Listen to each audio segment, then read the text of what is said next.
I'm 15. You're 15.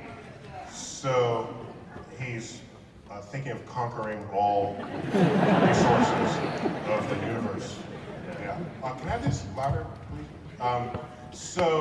Let me make it clear that the first trillionaire in the world will be the person who first mines asteroids for their natural resources. Capitalism has had huge success in the distribution of resources in the interest of the gaining of wealth. There are other economic systems out there. The question would be, is the most likely economic system to exploit the resources on an asteroid capitalism or communism or some other, I don't know. I'm betting it's not communism based on what I've seen in the history of this exercise. By the way, in capitalism, there are laws in most countries that constrain how capitalistic you can get. Almost precisely 100 years ago in the United States, there was an entire wave of antitrust legislation to limit the power of monopolies, for example. By the way, my favorite joke from the comedian Stephen Wright is, Stephen Wright's that deadpan comic. He said, "I think it's wrong that only one company makes the game Monopoly." But anyhow, when you say plunder, when I think of plunder, I think of taking resources, leaving none left, and otherwise starving whatever depended on those resources before.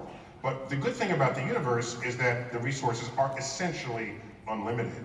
And unless there were native peoples living on that asteroid before you got there, none of us are going to care what resources you take from that asteroid, because there are billions of other asteroids waiting for you to do exactly the same thing. And I will add that capitalistically, there's a self-limiting issue here.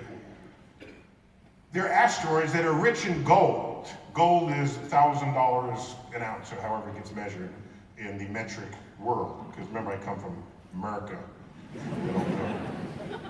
We learn our metric system from drug dealers. My point is, what was my point? You bring all of that gold. Oh yeah, so watch what happens. We paid $1,000 an ounce. You bring an asteroid's worth of gold here, the price of gold is no longer $1,000 an ounce. Okay, you could get rich by selling it, but its availability drops the price. So that is the free market system, where supply and demand peg the price of what it is that you've done. But anyhow, my point is, I see it differently. We have wars on Earth today because of limited resources. The day we have access to the unlimited resources of space, the kinds of wars we will only fight thereafter will only be those of religion and politics, but no longer about resources.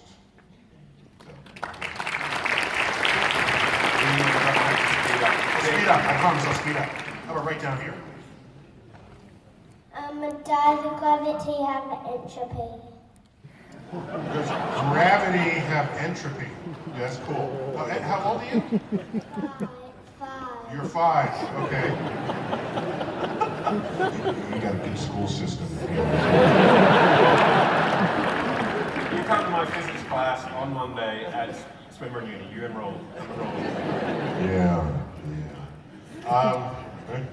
So the effect of gravity is to, when gravity brings things together, it reduces the disorder of the universe. So, I think I have that right. Is that right? Increases the problem is just a double negative. Increases the We start off order, and gravity drags us to an ever more disordered state. So we increase the disorder. Yes. Okay. Right. Yes, it increases the disorder. Yes. All right. Thank you. Okay, up top. Hello, my name's Lola and I'm 11 years old, and my question is, what's your favorite part about traveling the world and meeting different people? Well, my favorite part about traveling, it's the very fact of meeting different people. If there's a day where I only meet people just like me, then I didn't learn anything that day. And while there's comfort in being around others who are just like you, this is kind of almost a sort of a tribal feature that is deep within us as humans. We join clubs of people just like us. We join fan groups of just certain teams. We carve ourselves up so that we can have conversations that are the same every day. And what I try to do is have conversations that are different every day. And if there's a person from another country, that's the first person I go to at a party to ask about that country and what do they care about and what are their cultures, and what do they do different, what do they do the same. So any country I go to, the more different it is, the more excited I become by what I can learn that day. That's a fundamental part of what I think it is to continue to be a curious adult, something kids take for granted. We're born curious, and we're curious as children, then it gets beaten out of us at some point. I said this often, it's been the first couple of years of our lives as adults teaching kids to walk and talk, and then we spend the rest of their lives telling them to shut up and sit down. That's got to change, people. Really. Okay, thank you for that question. Hello. Scientists have said that there's toxic soil on Mars, and would we be able to live there? So, and how old are you, by the way? 7. You're 7. Cool. So what's going on in your school system? The water fluoride. Is it the fluoride? I think it's fluoride. Okay, are you fluoride you are? Whatever it is, I'm sure it's not the Vegemite, because that. I tasted the Vegemite. It made me stupid. So it's not.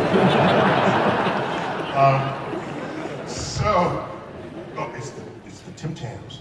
That's what it is. Okay, we need top people working on this. When we use the word soil on Earth, we refer to the stuff that plants grow in. If you analyze that under a microscope, there are billions of microbes there that are part of the ecology of life on Earth. If you go to Mars, there are no microbes in the surface. Ultraviolet light from the sun, even if there were microbes there, would kill them all. It would decompose the very molecules that comprise them. So no, you can't plant on Mars unless you bring fertilizer with you. So in the movie The Martian, which maybe you will see in a year or two, they grow plants on Mars using poop. Yeah, they get poop out of the toilet, and then they grow potatoes in the poop. So they have poop potatoes. That's right. If we're going to move to Mars, we have to terraform Mars.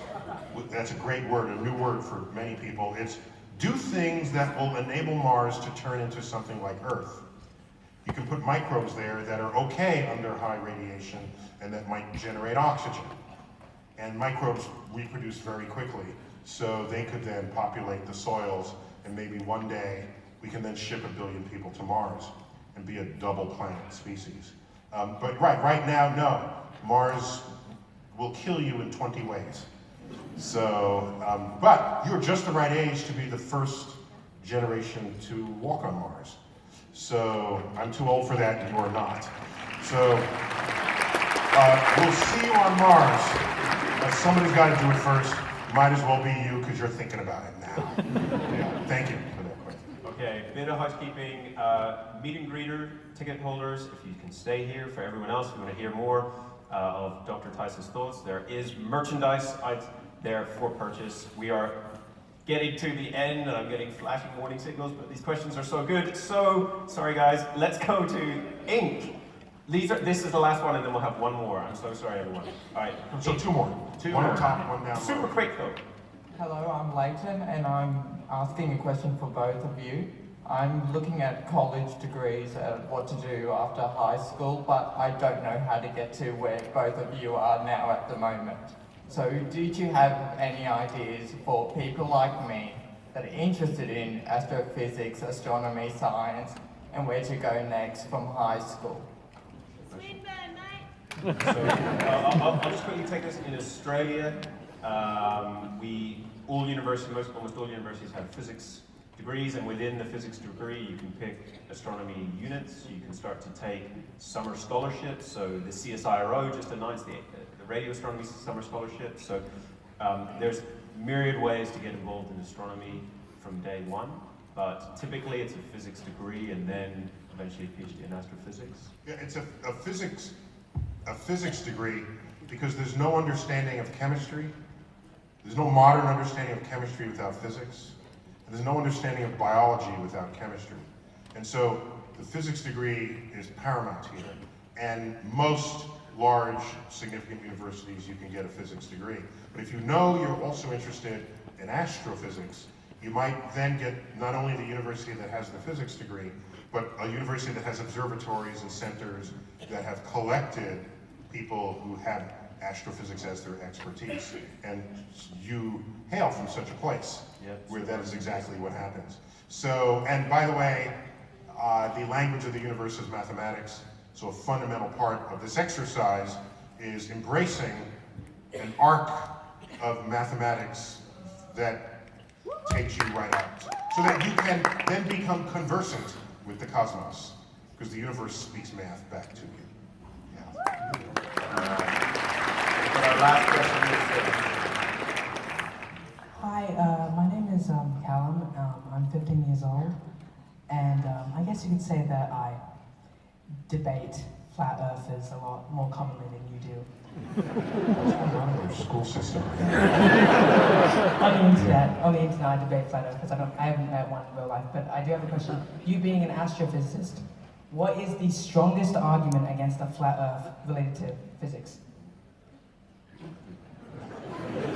Okay, so in the history of lunar eclipses, where Earth's shadow is cast on the moon, there would have been at least one of them where it's just a flat line.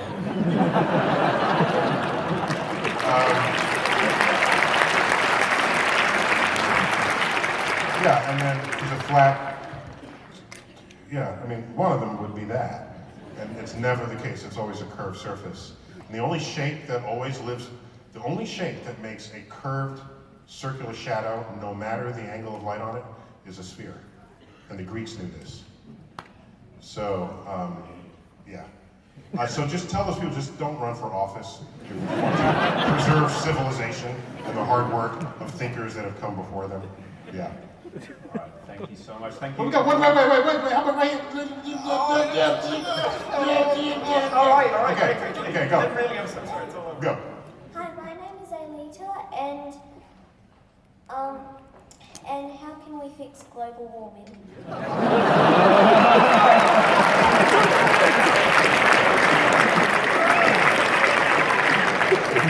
In 30 seconds.